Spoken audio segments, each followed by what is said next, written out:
Hi, my friends. Welcome back to the CISSP Success Toolkit. We are on to the twister of the day 116. Let's see what is in there for us today.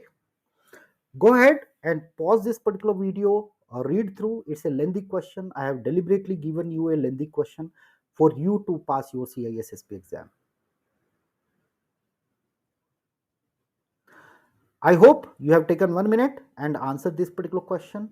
I think question might be looking so lengthy, but actually it's simple, right? So let's go and review this particular question.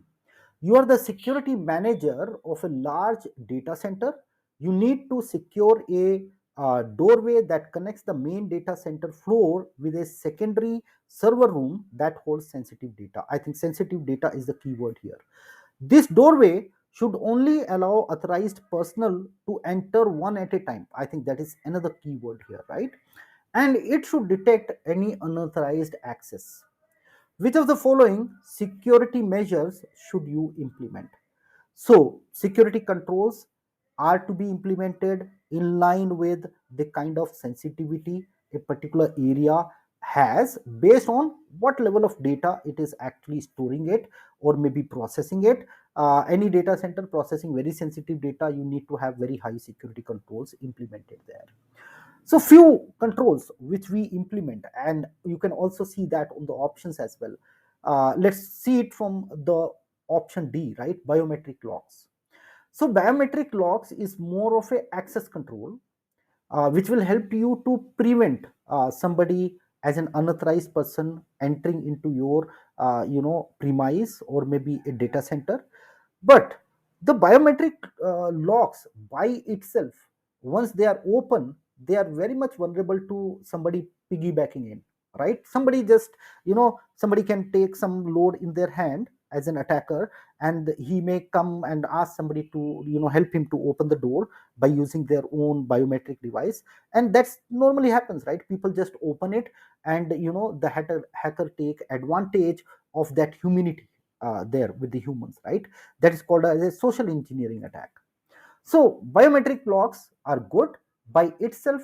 They are not the detective controls, they are kind of preventive controls here, right? So that is why option D doesn't make much sense. Then turnstile you might have seen, right? Whenever you go to a particular maybe a facility or somewhere, one person can only pass one at a time, and there will be a roundel kind of thing with some kind of attachment with it, and it keep rotating one rotation at a time, like only it will allow only one person to go within it.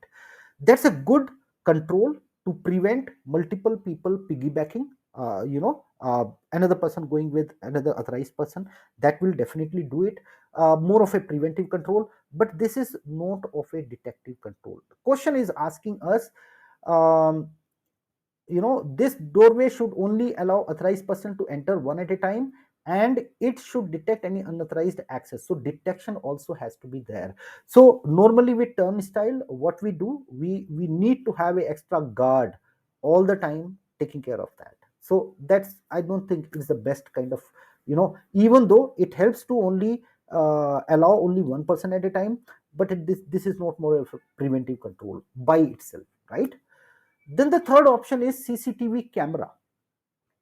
No, CCTV camera is more of a detective control, all right, that can detect, but that requires some sort of auditing as well. In the backend, people need to monitor CCTV camera and all of that. So by itself, and it will not, is stopping somebody to go somewhere. It is just a passive control which is just taking the logs of the videos in the video format, right?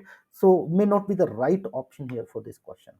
The last one is man trap, and definitely man trap is our answers, right? So anywhere a high sensitive place is there, we normally use man traps, and man traps are designed in a way that only one particular person will enter into a closed room.